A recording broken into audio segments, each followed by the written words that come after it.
Greetings, adventurers. Frost here, and today I want to talk about how I think Blizzard should make changes to Classic WoW if and when they re-release Fresh Realms for Classic. So I'm assuming they'll re-release Fresh Realms for Classic after TBC is released. Most people assume this because Blizzard doesn't want people to just go back to private servers, right? This is one of the things people were asking for and why they were asking for vanilla over and over and over again, because they want Blizzard to be able to be constantly releasing fresh realms just like private servers were, so that they can go and play on a fresh realm, because there's a lot of people that do enjoy the fresh experience. It's not actually a meme, it really is fun. Think back to phase 1, it was a lot of fun back then, right? Now, if they do this, I think the biggest thing that needs to be addressed is the world buff situation. And I think most people would agree with that. Many, if not most people, think that world buffs are not good for the game, right? No one really likes having to spend hours to be able to collect world buffs and then have to log out for possibly days to be able to play in the raid with world buffs, right? And then potentially just to have them dispelled or killed off you, and then you don't get to raid with them anyways, and you just wasted all that time, right? However, despite all these bad things that world buffs cause in the game and cause it to make it so it's like harder for you to be able to raid because you have to play more often, you have to go and buff, you have to stay up late to be able to get DMF right when it comes out, like etc, etc, etc, right? Everyone knows world buffs, getting them sucks. Now, they are also good in some ways, right? It promotes guild rivalries. You don't like a guild, you can go wipe their world buffs, and it makes it a lot harder for them to raid, right? It's going to take them longer to raid, they have to go spend more time. Not to mention the fact that you just made them mad because you wasted hours of their time from where they had to go and collect the world buffs, right? So the PvP that it pushes players to do is good for the game. It also gives you opportunities to do PvP at the island, at Booty Bay, at DMF, right? Those things, good for the game, lots of fun. However, when you're on the bad end of the stick, it sucks, right? So we should make some ways to make it not suck as bad. So, before we get into that, actually, I want to mention one more thing, and that is that they're also good in PvE, I believe, right? And that is that, so when you're in a raid with world buffs, it's almost like playing in a hardcore mode, right? Like once you die once, your damage goes way down. So in terms of for speedruns, it's actually fun having world buffs because there's a much stiffer punishment for dying, right? Like it's a very heavy punishment. You lose a lot of damage. If speedrunning was being done like on private servers where world buffs are just blocked from the raids, then it makes it so when you die, it's not as punishing, right? So you don't have to play as perfect to be able to get a good speedrun. And I think that's actually a good thing for the speedrun meta. But like I said, collecting the world buffs is not as good. And that is why I think we should change the way that you collect world buffs is the biggest thing for making them better, right? So because there's pros and cons within world buffs, basically Blizzard needs to try and maximize the pros while minimizing the cons, right? So the collection speed of world buffs is one of the biggest things. So I think they should give each person personal cooldowns for certain buffs, right? So DMT is fine, you can leave DMT the same because you can just go there and get the buffs whenever, right? Now, for Onyxia and Rend, these ones both suck, right? They suck, you have to wait for a timer, and ZG Heart.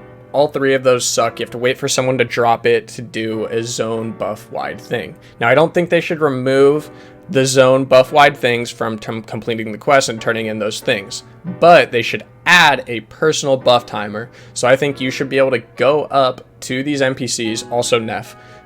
You should be able to go up to these NPCs, talk to them, and then click a little dialogue text, just like you can on Sage for DMF, to give you the buff.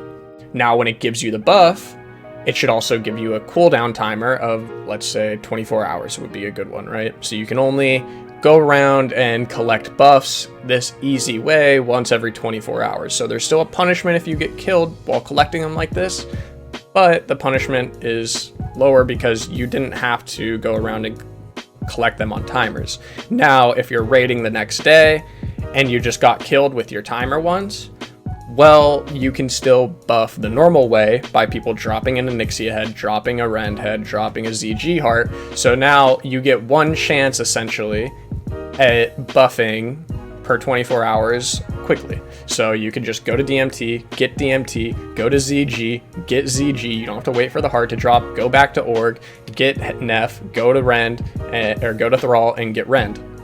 And boom, you have that. You fly out, you get a Songflower, done buffing.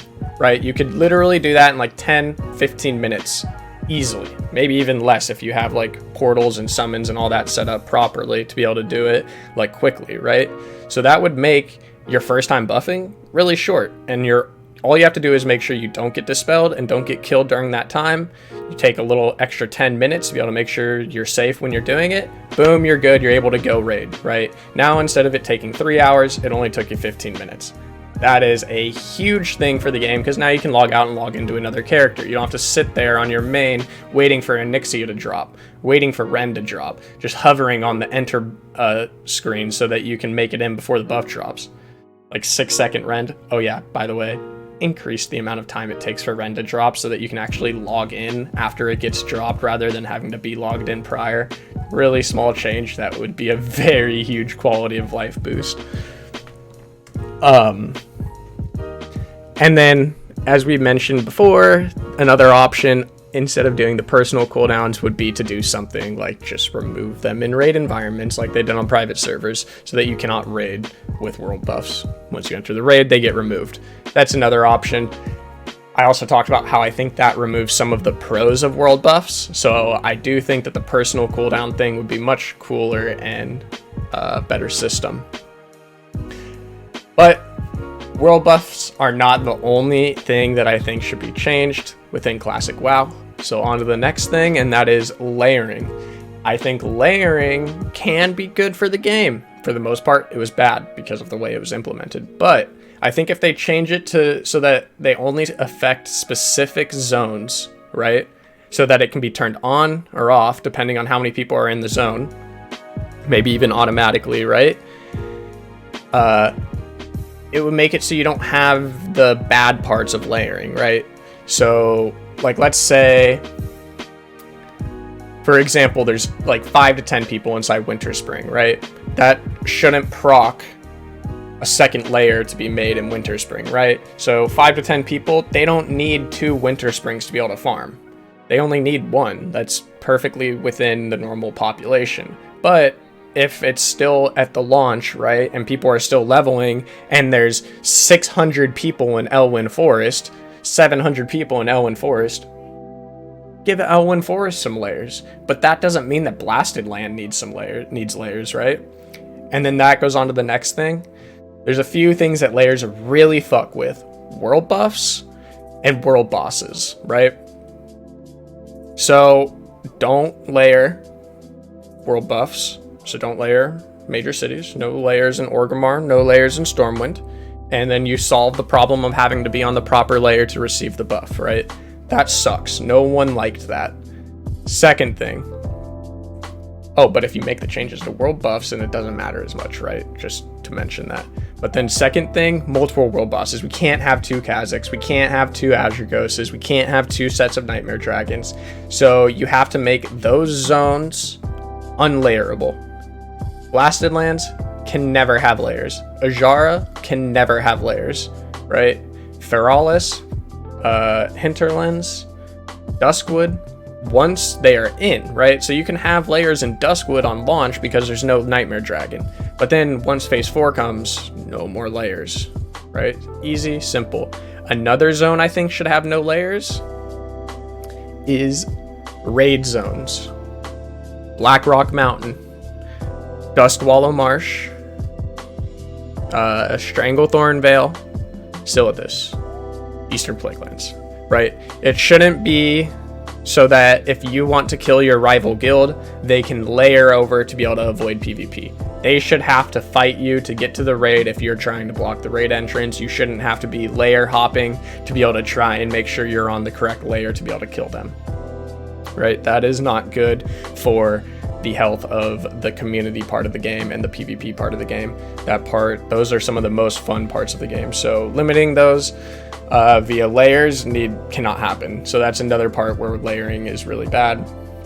And then, of course, the last thing to mention is the resource gain, because it would be based only on how many people are in the zone. It wouldn't create an oversupply of resources, right? It makes it so that it's proportionate to the number of people in the zone, and you can make it so it has about the right number of materials in the zone. Now, it would potentially increase like ice caps and plague bloom and mountain silver sage and like those resources a little bit. It might increase the supply a little bit, but it won't increase the supply to the same amount that normal layering would, where if you have 5 people in the zone, then it's still layered, right? Because then you have like 2 people on each one that are completely free farming the zone, versus if there's 5 people in the zone, they may be taking a little bit of each other's nodes, like if they're all herbing, right? Kind of thing.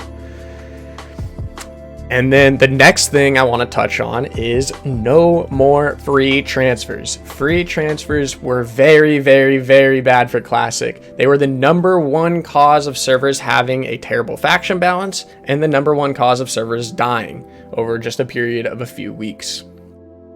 Right.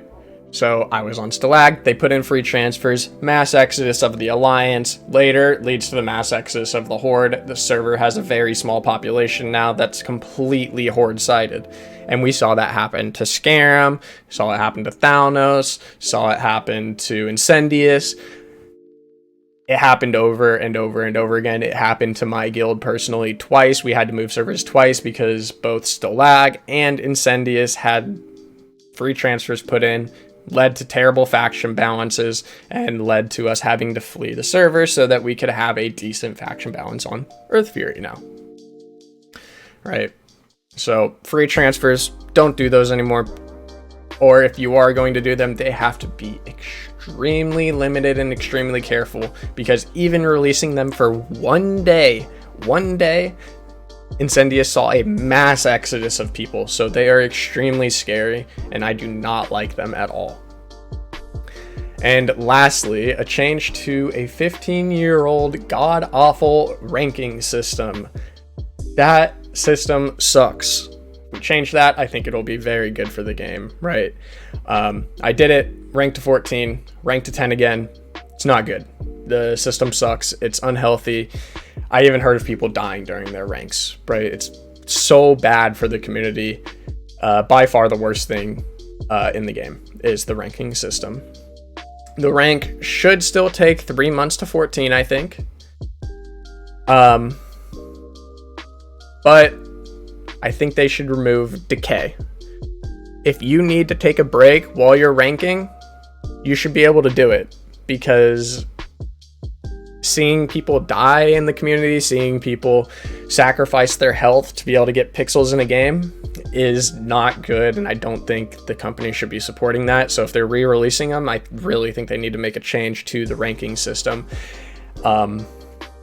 And yeah, if they just simply remove decay and leave basically everything else the same, maybe reduce the amount of RP you get, or no, they should reduce the amount of RP you get if you're not decaying, so that it still takes 3 months to reach 14 if you're getting like bracket 1 every week. Because ultimately, let's be honest, it's not competitive to get rank, like, it's competitive to get rank 14 early, yes, but it was only competitive in terms of how many hours you put into the game per week, right? And it's just not a healthy system. So if you make it so there's no decay, and if people can't put in a lot of hours and they just put in the number of hours that they want to play normally, and eventually they will make it to the rank that they desire so long as they continue to play, this still promotes people to continue playing the game, but it means that people can rank at the pace that they want to. They don't have to crack down for the last like month, 6 weeks and play a ton to be able to push to 14. Instead, they can just slowly push to 14 until they get there. They want to go take a week off to go on vacation, they can do so. They don't have to worry about losing 2-3 weeks of work in terms of their rank. And this would push more casual players to PvP, because they would now be able to get 14 over a longer period of time with less hours per day, right? And what does this do? This promotes more people playing the game. Promoting more people playing the game is exactly what Blizzard wants, right? Trying to get casuals to play the game for 3 months straight, that locks them into the game for 3 months sub, maybe more, because it's probably going to take them more than 3 months to get to 14 with the system. And bada bing, bada boom, good for the game, right? Keeps the population up, keeps the economy propped up, etc., etc., etc. So just remove decay from ranking. It'd be fucking sick. And now, since we're talking about PvP, I also think I should mention that they need to remove the AV ranking meta. They did this in Classic, and so all they need to do is keep these changes that they made into AV from right when BG's launch into the game, and you're good to go. The other thing to mention is Phase 2 PvP. Phase 2 PvP was pretty bad for the game in terms of casuals, but it was also a lot of fun, so I wouldn't really necessarily want to see it completely gone. I think what it should be brought down to a short period of time, 2, maybe 3 weeks of world PvP where people are killing out in the open world. Maximum 1 month, right? You have to tell people when it's coming, not 2 weeks before like they did in Classic. Like, tell people, yo guys, at least a month prior, Phase 2 is going to be dropping, so just know that the world is going to be a bloodbath, and then say how long Phase 2 will be from there so that people can determine whether or not maybe they want to take a break, maybe they want to try and rush to 60 before then to try and make it so that they're not at a big disadvantage. Maybe they'll start a new alt during that Phase 2 because people aren't going to kill 1 through 40s, right? They're more worried about 48s pluses that are really getting killed. So I think more transparency of when Phase 2 is coming out would make Phase 2 better for the casuals that really got screwed over in Phase 2, and a lot of them quit the game. And now the last thing that I think would be good to address is the faction balance of servers. We kind of mentioned this in terms of the free transfers, but I think Blizzard will have to be more proactive come the second round of fresh servers. And it's a hard problem to solve, honestly, but I think if they're more transparent about faction balances prior to servers releasing, like when we were reserving our names and stuff on the servers, right, everyone was looking at the faction balances of the server too. No one wants to play on an unbalanced server. So if Blizzard's transparent about, yo, this is how many Horde are made on this realm, this is how many Alliance are made on this realm, this is the total number of players, this is where we start putting in queues, and so players actually have an informed decision to make of what server they go to, I think the players would sort themselves better to be able to keep a better faction balance across the servers. Now, the other thing that they can do is Blizzard can prevent you from creating characters on servers that have a higher faction balance, right? Let's say one server spikes up to like 75% Alliance and 25% Horde. Block it so you can't make Alliance characters so it can until it catches up, right? And then ideally, all the servers can be around 50-50 prior to launch. And then, as I mentioned earlier, free transfers obviously exacerbated the population problems of Classic. So if they just don't do them, then we'll see a better population balance in the second round of Classic. So, yeah, I think if all these changes are made to fresh Classic servers, it would be awesome, because especially the World Buff one, right? Because the World Buff one would allow you to raid log in both TBC and Fresh Classic, because you wouldn't have to be worrying about like going around and collecting World Buffs. It would be so much easier to be able to raid log Classic, and I think you would see a lot more crossover rather than people just playing TBC or just playing Fresh Classic. I think there would be a lot more people that play both, which I think that's good for the game. I guess it wouldn't really matter for Blizzard because it's probably the same sub. But hey, the more people enjoy the service you provide, the more they want to continue playing it, right? So the better the game, the better it is for Blizzard also. So thank you guys so much for watching. I really appreciate it. Please like, comment, subscribe, and I will see you all on Azeroth.